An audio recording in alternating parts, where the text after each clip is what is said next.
Gill and I'm Mickey Williams. And today we're going to be telling you about our media project and media magazine. Okay, in our audience research we decided to ask everybody, do you consider music to be an important part of your life? Now most of the people agreed were between 16 and 18, as this was the audience that we're targeting our music magazine at. The response shows a link between youth culture and music, as music is the foundation of their life and identity. Another question we asked was, how many hours do you spend listening to music per day? Basically all of them said 3 to 6 hours, which shows that it's a massive part of their life and it's what you do day to day, whether you're on the bus or you're just casually doing some work. We asked them also if they read music magazines like on a regular basis. Even though music is a big part of their life, they don't read music magazines that much. Most people comment that they are too expensive or that a magazine is funded entirely by advertising. So we were thinking that along the ideas of putting ours at a lower budget to target our audience.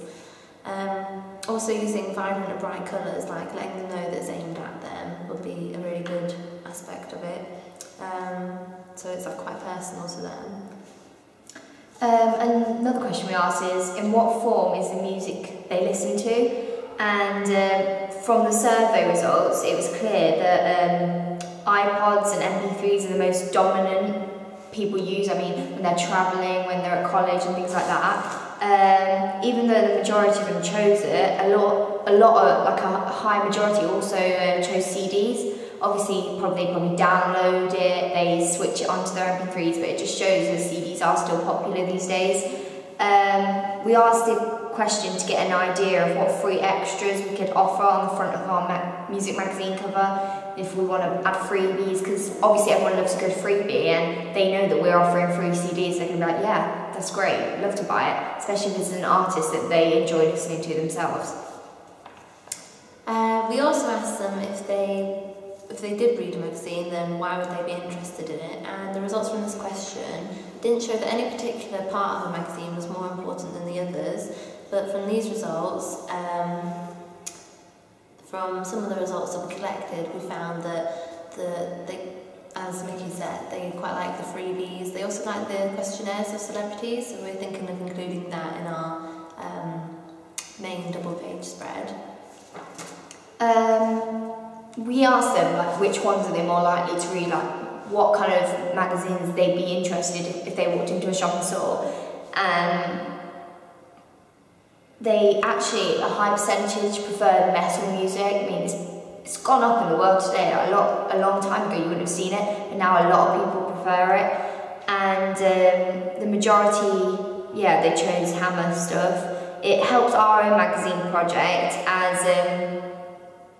as it's one of the main kind of things we're looking at, and we're thinking, oh, that's kind of an inspiration. So what they're using on their magazines, we're going to look at and think, actually, we might be able to use some of that as well. Just obviously changed it into our style because we're more doing like dance and clubbing music.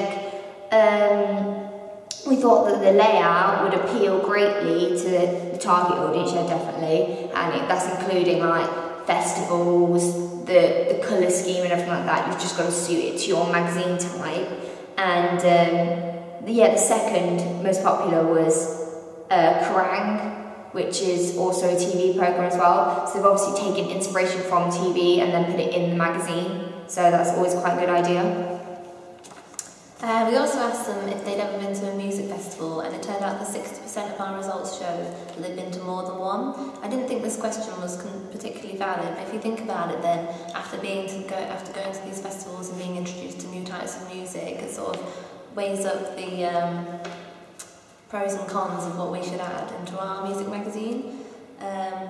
We found that the figures for both of the different are different, as more people polled attend festivals and do not read music magazines. Okay, we're going to edit this out. Okay, I'm going to do that again. We also asked them how many music festivals have you been to, if any, and it turned out that 60% have been to more than one.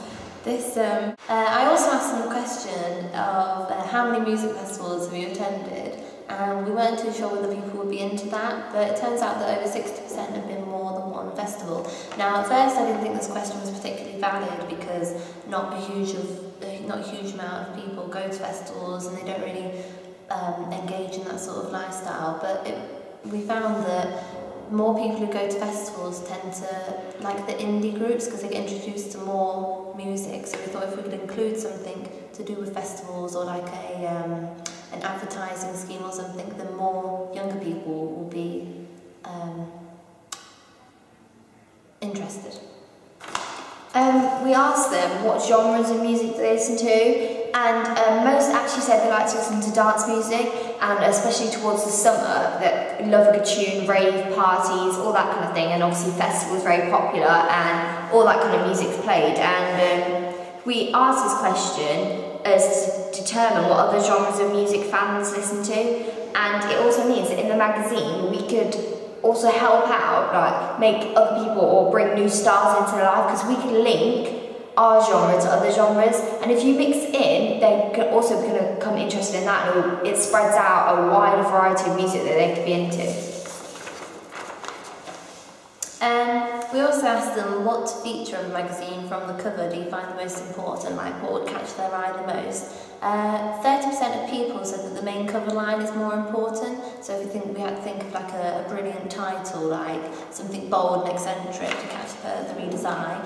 10% of people said that the photo is the most important, so the main image on the front cover that catches the eye. It's usually, if it's somebody famous, it's a lot more inspirational, like they feel that they can relate. Thank you, Michaela. They feel like they can relate to this person a lot more. 25% said that the freebies are the best, so for example, free, free wristbands or ticket advertisements or something like that for one of their favourite bands really helps them become more interested. The last question we asked them was, how often do you spend money on music, CDs and downloads? Actually, hardly any of them could, I think one person could admit to actually paying for it.